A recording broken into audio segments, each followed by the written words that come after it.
Hey, what is up, guys? FATEDLIME, aka Travis, bringing you some Battlefield 3 Team Deathmatch gameplay. But it's not about the gameplay. This is episode 2 of Things I Bet You Didn't Know. And today's an interesting episode because we are talking about some pretty random stuff, actually. And I hope you guys enjoy this series. I really hope I'm actually bringing some random information to you guys that nobody actually knows. So to start off this episode, we are going to talk about condoms. That's right. We're talking about condoms, people. God damn, it's windy out. So first off, let's just get right into it. So the thought of contraceptive protection first began to spread around Europe around the 1490s after an outbreak of syphilis killed thousands of Europeans. And then later in the 16th century, Gabriele Falloppio wrote a medical journal on syphilis where he discussed condom usage. This is, of course, the earliest uncontested description of condom use, and they described them as linen sheets soaked in a chemical solution and allowed to dry before use. Then, in addition to linen, condoms during the Renaissance era became made of intestines and bladders from animals. It's pretty disgusting. Imagine wrapping that around your old ween. Ugh.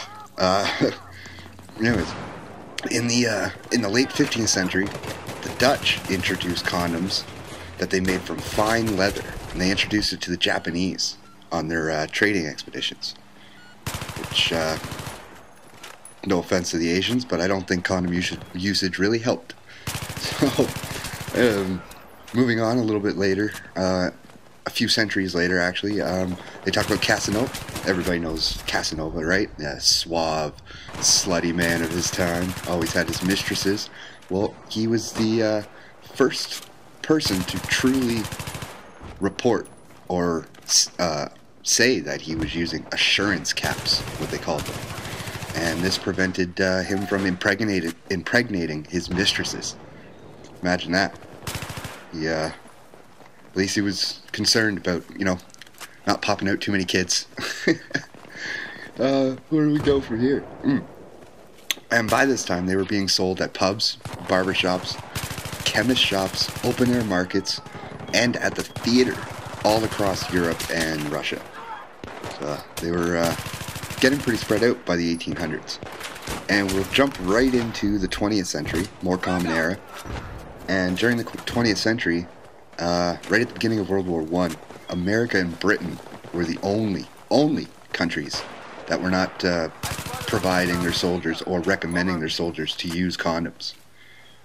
And when it comes to condom usage, that's pretty much where we are for modern times. So hope you guys learned a little something there.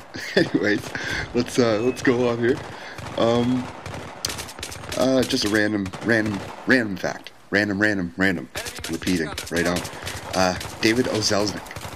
I don't know if you guys know him, but he was an actor in Gone with the Wind. He was fined $5,000 for the line, "Frankly, my dear, I don't give a damn." That's back in 1939 when Gone with the Wind came out.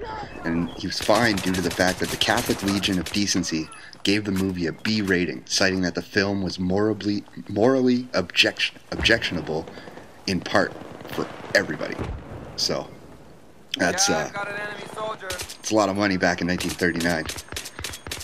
Let's move on to the second major topic I wanted to talk about. And since I am a diamond driller, or I work on the drills, we're going to talk about gold. So I don't know how much you guys know about gold, but I got a couple random facts here. So let's get these out of the way.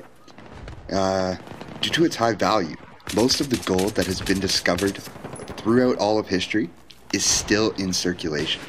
Can you imagine that? Gold has been used for thousands of years, longer than the millennia, even longer, 5,000, 6,000 years, probably longer. And a lot of it's still in circulation. But it is still thought that 80% of the world's gold is still underground. So, number one, that provides a lot of work for me, thank God.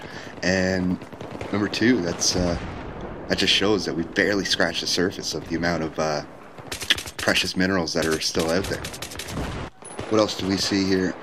A medical study in France during the early 20th century suggested that gold is an effective treatment for rheumatoid arthritis. So, arthritis.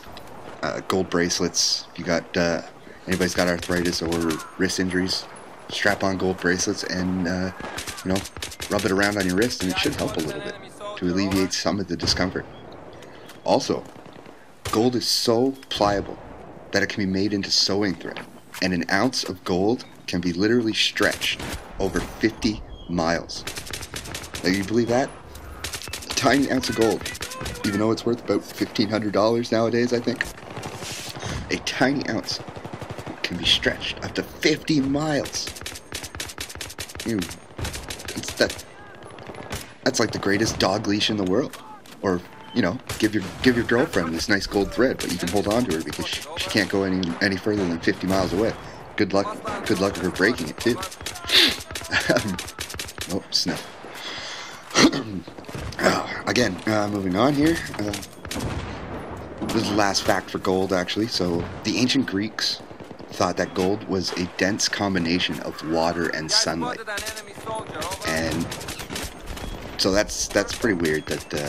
So I guess when they discovered gold deposits or whatnot, they believed that it was literally just dirt mixed with water and sunlight poured onto it.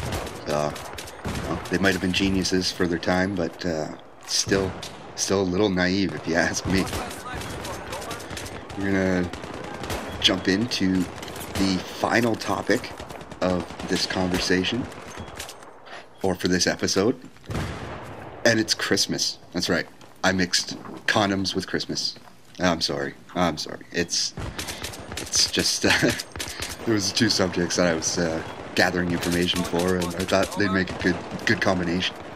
So let's see here. So most of Santa's reindeer have male-sounding names, such as Blitzer, Comet, Cupid, so forth.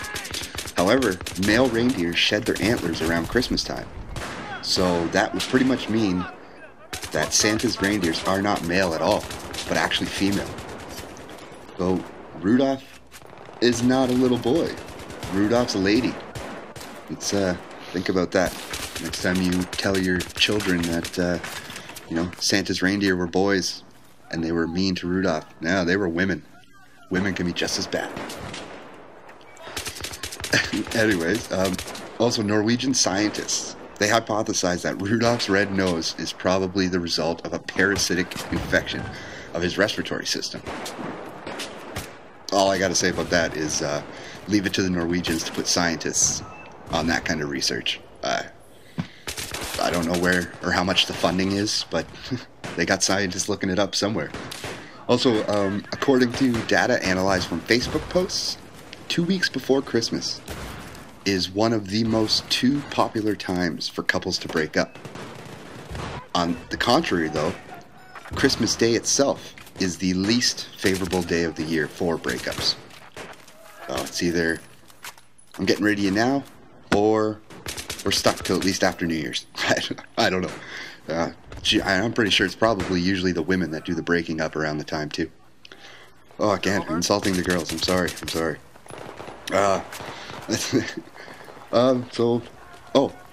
the Americans, Alabama was the first state in the United States that officially recognized Christmas as a national holiday.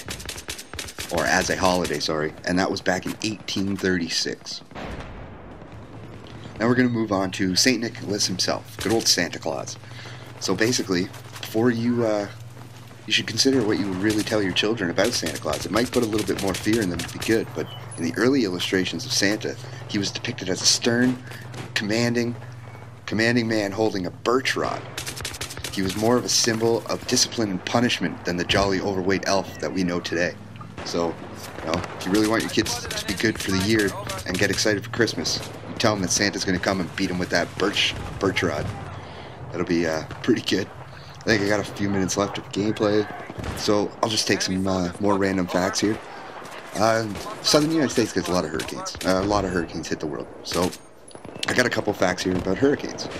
A single hurricane stirs up millions of miles of air and can dump more than 2.4 trillion gallons, or 9 trillion liters of rain every day as it's swirling around.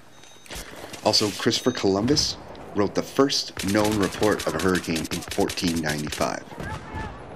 We've got, that circle on Jupiter, the storm or whatever, Jupiter's eye. That's a hurricane that has been raging for over 300 years, and it is bigger than Earth itself. That's crazy. The entire planet Earth could fit inside that one storm and get whipped away. Unbelievable, man. Unfriggin' believable. Yeah, okay, so one last one. The deadliest hurricane on record, so on record so far, was the 1970 Bola cyclone, all the way over in Bangladesh. This killed between 150,000 and 300,000 people. That is devastating. I'm so glad Canada doesn't get hurricanes. But guys, this has been another episode of Things I Bet You Didn't Know, and I hope you enjoyed it, and I hope you learned something. So till next time, guys, this is FATEDLIME, signing off.